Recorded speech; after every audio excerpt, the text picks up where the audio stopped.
Hello दोस्तों, आप सभी का स्वागत है आपके अपने यूट्यूब चैनल एग्ज़ाम प्लेयर में।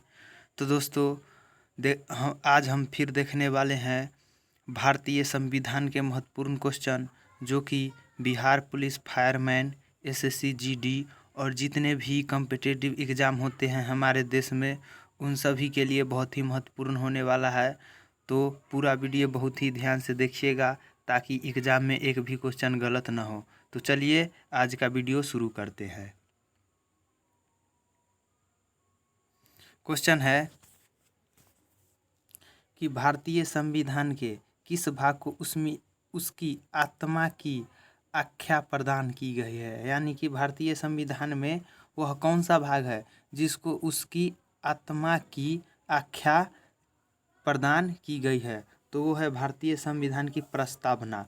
प्रस्तावना को उसकी आत्मा की आख्या की प्रदान की गई है, उसकी आत्मा की आख्या प्रदान की गई है। प्रस्तावना है हम भारत के लोग भारत को एक संपूर्ण प्रभु संपन्न समाजवादी धर्मनिरपेक्ष लोकतंत्र गणराज्य, ये इसको भारतीय संविधान की प्रस्तावना के नाम से जाना जाता है। नेक्स्ट है संविधान निर्माताओं ने किस पर विशेष ध्यान दिया था। क्या है कि जब संविधान जो बनाए गए थे तो उनको बनाने वाले निर्माताओं ने किस पर विशेष ध्यान दिए थे। तो वो जो ध्यान दिए थे वो प्रस्तावना पर ही विशेष ध्यान दिए थे। प्रस्तावना को मूल रूप से संविधान में विशेष ध्यान उन लोगों के द्वारा दिया गया था। नेक्स्ट है भारत में जनप्रिय संप्रभुता है, क्योंकि भारत के संविधान की प्रस्तावना शुरू होती है इन शब्दों में से। क्या है कि भारत में जनप्रिय संप्रभुता है क्योंकि भारत के संविधान की प्रस्तावना जो होती है वह कौन सी शब्दों से शुरू होती है। तो याद रखिएगा, भारत का जो संविधान शुरू होता है वह होता है ऑप्शन नंबर डी, हम भारत के लोग। नहीं होता है हम भारत के लोग भारत को एक संपूर्ण प्रभु संपन्न समाजवादी धर्मनिरपेक्ष, ये सभी भारत की प्रस्तावना जो शुरू होता है हम भारत के लोग से शुरू होता है भारत की प्रस्तावना। नेक्स्ट है भारत को गणतंत्र क्यों कहा जाता है। क्या है कि भारत को गणतंत्र क्यों कहा जाता है। तो इसका सही उत्तर हो जाएगा ऑप्शन डी, यहाँ राज्य का प्रमुख निर्धारित अवधि के लिए निर्वाचित होते हैं। क्या होता है कि यहाँ जो राज्य का जो प्रमुख होता है वह निर्धारित अवधि के लिए ही निर्वाचित होते हैं, क्योंकि ऐसा नहीं है कि वो अगर अपने पद पर चुने गए तो वो अपने पूरी जीवन भर उसका कार्यकाल रहेगा, ऐसा नहीं है। सभी के लिए निर्धारित अवधि ही निर्धारित की गई है कि वह लोकसभा का सदस्य 5 वर्षों तक रहेगा और राज्यसभा का 6 वर्षों के लिए रहेगा। तो यहाँ पर राज्य का प्रमुख निर्धारित अवधि के लिए निर्वाचित होते हैं। नेक्स्ट है भारत है एक। क्या है कि भारत एक है। तो भारत क्या है, एक है धर्मनिरपेक्ष राष्ट्र, यानी कि भारत है एक धर्मनिरपेक्ष राष्ट्र के नाम से भारत को जाना जाता है। नेक्स्ट है धर्मनिरपेक्षता का अर्थ होता है, यानी कि धर्मनिरपेक्षता का अर्थ क्या होता है। तो यह धर्मनिरपेक्षता का जो अर्थ होता है यह होता है राज्य सरकार द्वारा किसी भी धर्म को स्वीकार नहीं करना। यानी कि जो भी नागरिक है यहाँ पर उसको राज्य सरकार यह बाधित नहीं करेगी कि उसको किसी खास धर्म को मानना है, क्योंकि व्यक्ति अपनी इच्छा के अनुसार यहाँ पर किसी भी धर्म को स्वीकार कर सकता है। इसलिए भारत को धर्मनिरपेक्ष राज्य का दर्जा दिया गया है, भारत को धर्मनिरपेक्षता कहा गया है। तो इसका उत्तर सी हो जाएगा, राज्य सरकार द्वारा किसी भी धर्म को स्वीकार नहीं करना। नेक्स्ट है भारत एक धर्मनिरपेक्ष राज्य है, इसका मतलब है कि भारतीय राज्य। क्या है कि भारत एक धर्मनिरपेक्ष राज्य है, इसका मतलब है कि भारतीय राज्य है। तो यह है एक है कि किसी निश्चित धर्म का समर्थन नहीं करता। यानी कि भारत जो है वह किसी भी निश्चित धर्म का समर्थन नहीं करता कि भारत में रहने वाला लोग सिर्फ हिंदू ही धर्म को मानेगा या मुस्लिम या ईसाई या कुछ भी। इसमें अपनी स्वेच्छा के अनुसार नागरिकों को धर्म की स्वतंत्रता दी गई है। तो धर्मनिरपेक्ष का मतलब है कि किसी भी निश्चित धर्म का समर्थन भारत नहीं करता। धर्मनिरपेक्ष का मतलब है कि वह कोई भी धर्म को मान सकता है अपने स्वेच्छा के अनुसार व्यक्ति। नेक्स्ट है गणतंत्र होता है। गणतंत्र क्या होता है? गणतंत्र का मतलब होता है कि राज्य यहाँ पर अध्यक्ष वंशानुगत रूप से न हो। गणतंत्र का मतलब होता है यहाँ का अध्यक्ष जो है वह वंशानुगत रूप से नहीं हो, यानी कि जो व्यक्ति अगर राष्ट्रपति है तो उसके पीढ़ी के लोग ही राष्ट्रपति होगा, ऐसा बात नहीं है। किसी भी आदमी, भारत का कोई भी नागरिक हो वह राष्ट्रपति बन सकता है। अगर कोई प्रधानमंत्री है तो इसका ये मतलब नहीं कि उसी के पीढ़ी का लोग ही प्रधानमंत्री बनेगा। यहाँ पर राज्य जहाँ पर अध्यक्ष वंशानुगत नहीं हो, कोई भी आदमी कहीं से भी, यानी कि विदेशी नहीं हो, भारतीय में से कोई भी एक आदमी प्रधानमंत्री, राष्ट्रपति या अन्य किसी भी पद पर बन सकता है, यह वंशानुगत नहीं हो सकता है। नेक्स्ट है, निम्नलिखित में से वे दो शब्द कौन से हैं जिनका समावेशन 42वें संशोधन द्वारा संविधान के उद्देशिका में किया गया? निम्नलिखित में से वे दो शब्द कौन से हैं जिनका समावेशन 42वें संविधान संशोधन संविधान की उद्देशिका में जोड़ा गया? 42वें संविधान संशोधन द्वारा उद्देशिका में जोड़ा गया। तो ये थे समाजवादी और धर्मनिरपेक्ष। समाजवादी और धर्मनिरपेक्ष दो शब्द ऐसे थे जो 42वें संविधान संशोधन 1976 42वें संविधान संशोधन याद रखिएगा 1976 में हुआ था। इसमें समाजवादी और धर्मनिरपेक्षता शब्द को जोड़ा गया था। नेक्स्ट है, भारतीय संविधान की प्रस्तावना में भारत को किस रूप में घोषित किया गया है? भारतीय संविधान की प्रस्तावना में भारत को किस रूप में घोषित किया गया है? तो इसको घोषित किया गया है एक प्रभुत्व संपन्न, समाजवादी, धर्मनिरपेक्ष, प्रजातांत्रिक गणराज्य, यानी कि लोकतांत्रिक गणराज्य। फिर से देखिएगा, भारत की प्रस्तावना में भारत को घोषित किया गया है एक प्रभुत्व संपन्न, समाजवादी, धर्मनिरपेक्ष और प्रजातांत्रिक यानी लोकतांत्रिक गणराज्य के रूप में भारत को घोषित किया गया है।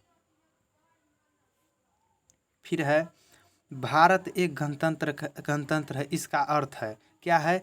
कि भारत एक गणतंत्र है, इसका अर्थ क्या है? तो गणतंत्र का अर्थ होता है कि भारत में वंशानुगत शासन नहीं है। क्या है? कि भारत में वंशानुगत शासन नहीं है। ऊपर वाला क्वेश्चन रिपीटेड है। तो वंशानुगत का मतलब हम समझा ही दिए ऊपर कि कोई भी व्यक्ति अगर किसी भी पद पर है तो उसके वंश के नहीं, कोई दूसरा भी आदमी बन सकता है उस पद के लिए। नेक्स्ट है, निम्नलिखित में से कौन सा शब्द भारत के संविधान की उद्देशिका में नहीं है? भारत की निम्नलिखित में से कौन सा शब्द जो है वह भारत की उद्देशिका में नहीं है? तो समाजवादी है, पंथ निरपेक्ष है, प्रभुत्व संपन्न है, लेकिन लोक कल्याण जो है वह भारत की उद्देशिका में या नहीं है, यानी कि लोक कल्याण नहीं है भारत की उद्देशिका में। नेक्स्ट है, कल्याणकारी राज्य का उद्देश्य है। कल्याणकारी राज्य का उद्देश्य क्या है? तो इसका अर्थ है कि कमज़ोर वर्गों के कल्याण का प्रबंधन करना। कल्याणकारी राज्य का उद्देश्य होता है कि कमज़ोर वर्गों के कल्याण का प्रबंध करना। नेक्स्ट है, भारत को एक गणराज्य मुख्य रूप से माना जाता है क्योंकि? भारत को एक गणराज्य मुख्य रूप से माना जाता है क्योंकि, तो इसलिए भारत को एक गणराज्य माना जाता है कि उसका अपना एक लिखित संविधान है।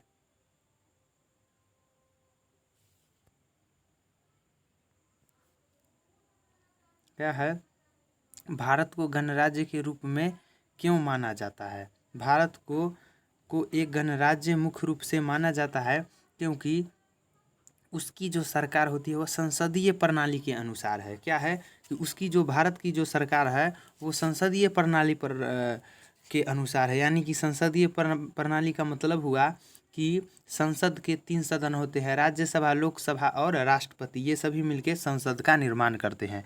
तो उसकी जो सरकार है वो संसदीय प्रणाली के अनुसार है। Option D. नेक्स्ट है, भारतीय संविधान की प्रस्तावना के सिलसिले में निम्नलिखित में से कौन सही क्रम है? यानी कि भारतीय संविधान की प्रस्तावना के सिलसिले में निम्नलिखित में से कौन क्रम सही है? तो इसका सही उत्तर हो जाएगा कि इसका सार्वभौमिक सार्वभौमिक सत्ता संपन्न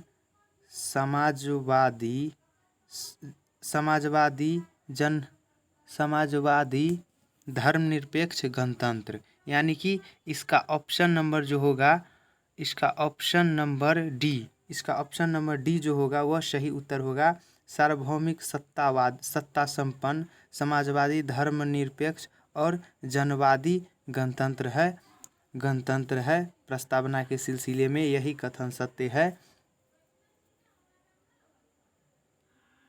तो याद रखिएगा ऑप्शन डी जो होगा सार्वभौमिक सत्ता संपन्न समाजवादी धर्मनिरपेक्ष और जनवादी गणतंत्र है। भारतीय संविधान की प्रस्तावना के सिलसिले में यह कथन सत्य है। डी नंबर ऑप्शन जो है वह सत्य है। नेक्स्ट है, संविधान की प्रस्तावना में प्रयुक्त शब्द सेक्युलर का अर्थ है।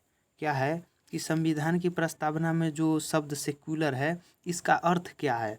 तो इसका जो अर्थ है, इसका अर्थ है कि सभी नागरिकों को धर्म एवं उपासना की स्वतंत्रता। सेक्युलर शब्द का जो अर्थ है वह है सभी नागरिकों को धर्म एवं उपासना की स्वतंत्रता, यानी कि सब कोई भी यहाँ का नागरिक अपने इच्छा के अनुसार किसी भी धर्म को मान सकता है। तो सेक्युलर का अर्थ हुआ कि सभी नागरिकों को धर्म एवं उपासना की स्वतंत्रता।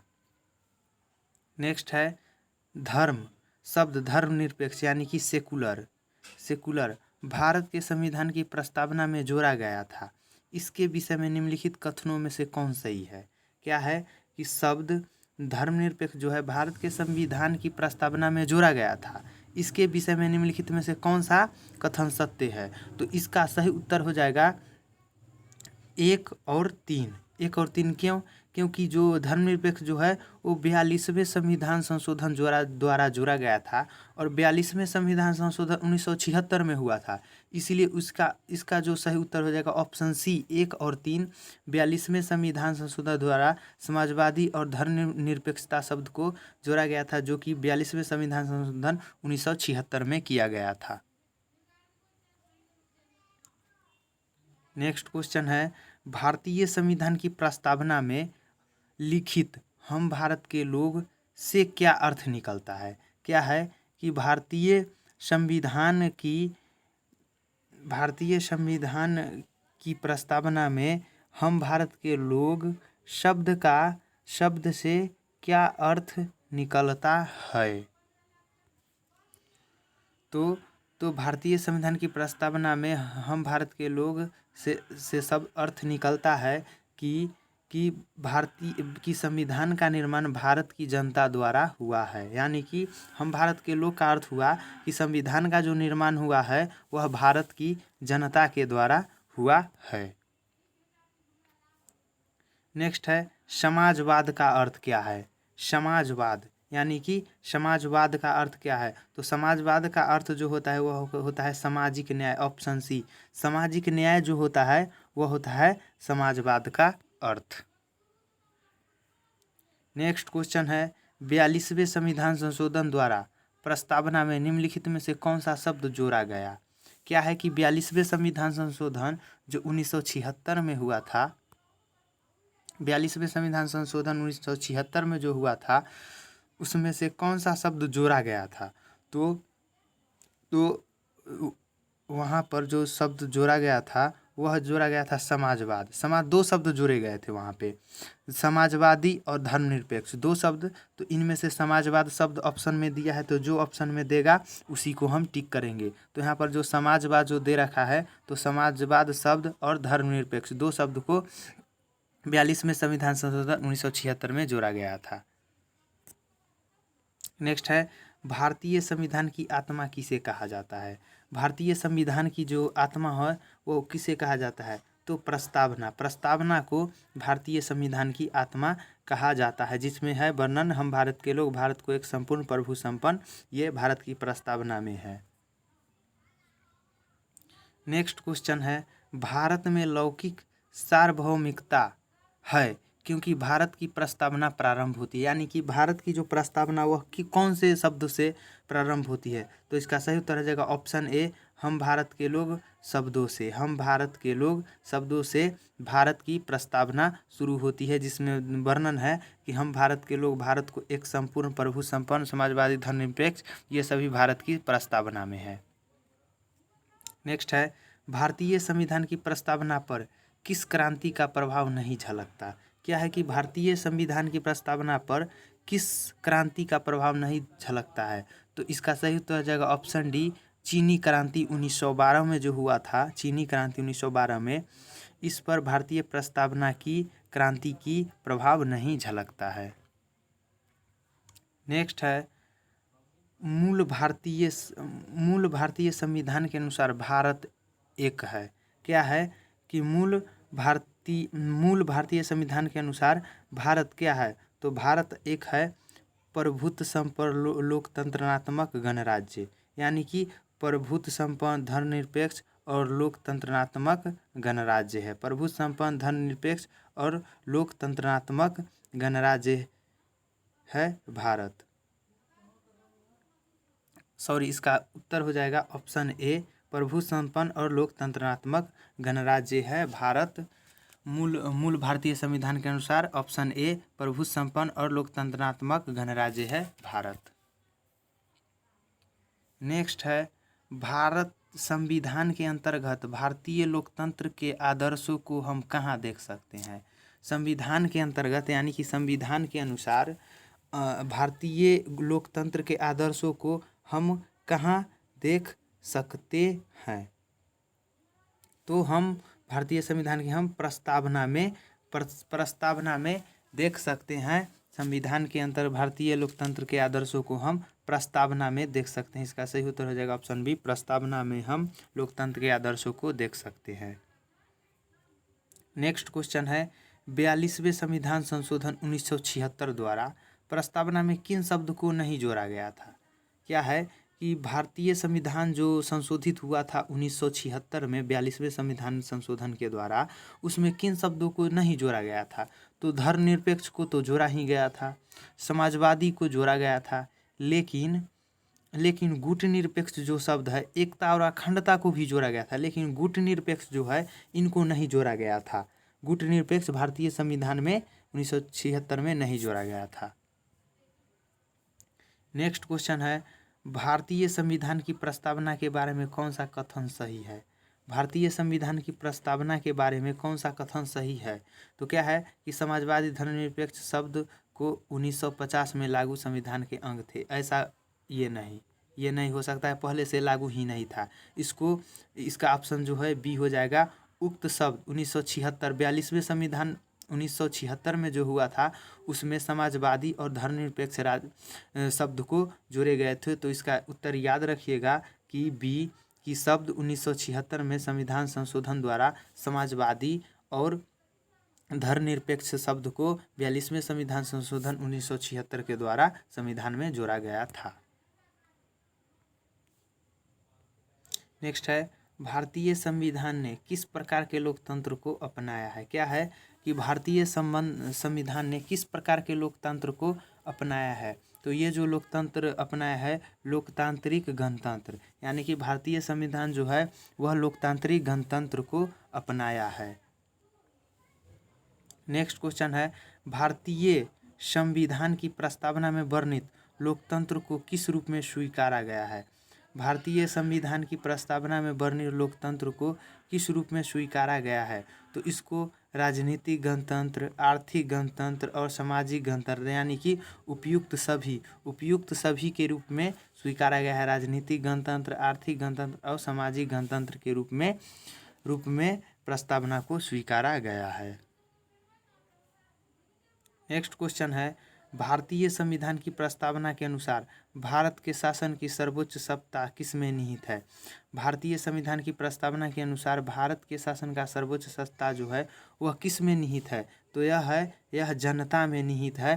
भारतीय शासन की सर्वोच्च सत्ता जो है वह जनता में निहित है। नेक्स्ट क्वेश्चन है भारत की संप्रभुता, एकता तथा अखंडता को अक्षुण्ण बनाए रखने तथा उसकी रक्षा करने की प्रावधान किया गया है। क्या है कि भारत की संप्रभुता, एकता और अखंडता को अक्षुण्ण बनाए रखने तथा उसकी रक्षा करने करने का प्रावधान किया गया है। तो यह कहाँ पर किया गया है? तो ये किया गया है प्रस्तावना में। प्रस्तावना में संप्रभुता, एकता और अखंडता के अक्षुण्ण बनाए रखने की प्रावधान जो है वह भारतीय संविधान के प्रस्तावना में प्रावधान किया गया है। नेक्स्ट क्वेश्चन है, भारतीय संविधान की प्रस्तावना में जिन आदर्शों एवं उद्देश्यों की रूपरेखा दी गई है उसकी आगे आगे की गई है। क्या है?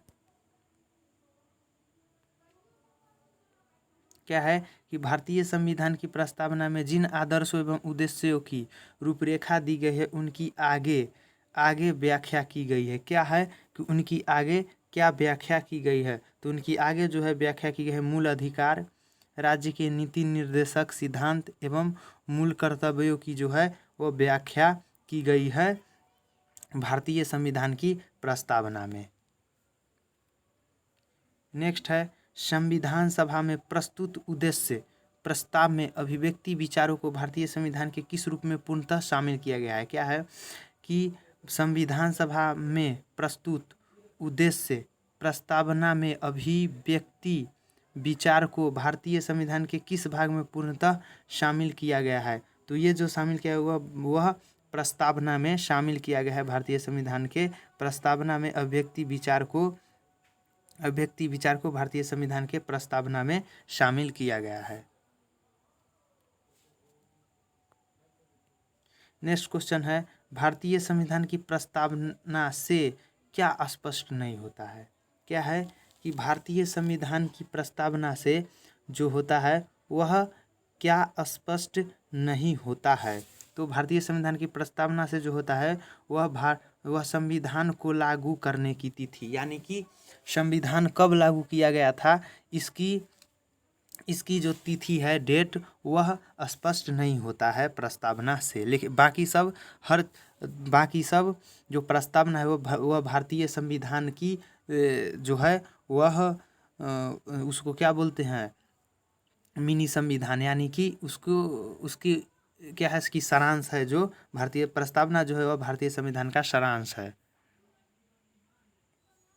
नेक्स्ट है, निम्नलिखित में से किन उद्देश्यों को भारतीय संविधान उद्घोषित नहीं करता? क्या है कि निम्नलिखित में से किन उद्देश्यों को भारतीय संविधान जो है उद्घोषित नहीं करता? तो अंतर्राष्ट्रीय शांति और सुरक्षा को भारतीय संविधान जो है वह उद्घोषित नहीं करता। अंतर्राष्ट्रीय शांति और सुरक्षा की अभिवृद्धि, अंतर्राष्ट्रीय शांति और सुरक्षा की अभिवृद्धि को भारतीय संविधान जो है वह उद्घोषित नहीं करती है। अंतर्राष्ट्रीय का मतलब हुआ कि देश से बाहर, और देश से बाहर में भारत का संविधान लागू नहीं हो सकता है। नेक्स्ट है, भारतीय संविधान की प्रस्तावना में देश को कौन सा नाम उल्लिखित है?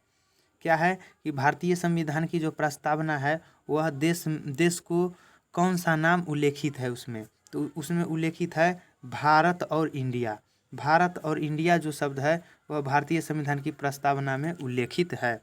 तो भारतीय संविधान की याद रखिएगा, भारत को भारत या इंडिया, हिंदुस्तान ये सब नहीं है, सिर्फ भारत और इंडिया ही भारतीय संविधान में देश का नाम उल्लिखित है। नेक्स्ट है, भारतीय संविधान किसके द्वारा स्वीकृत है? भारतीय जो संविधान है वह किसके द्वारा स्वीकृत है? तो यह है भारत की जनता के द्वारा। भारत की जनता के द्वारा जो भारतीय संविधान है वह स्वीकृत की गई है भारत की जनता के द्वारा। नेक्स्ट क्वेश्चन है, भारतीय संविधान को संविधान सभा द्वारा कब अंगीकृत किया गया? भारतीय जो संविधान है उसको भारतीय संविधान सभा द्वारा कब अंगीकृत किया गया? तो ये 26 नवंबर 1949 के द्वारा 26 नवंबर 1949 को भारतीय संविधान को अंगीकृत किया गया।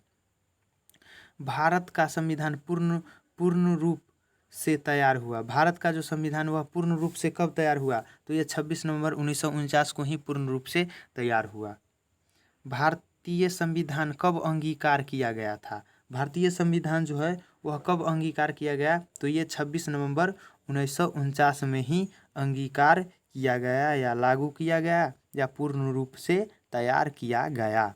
तो ये दोस्तों आज के बहुत ही महत्वपूर्ण क्वेश्चन की सीरीज है, वो इसी तरह जारी रहेगी।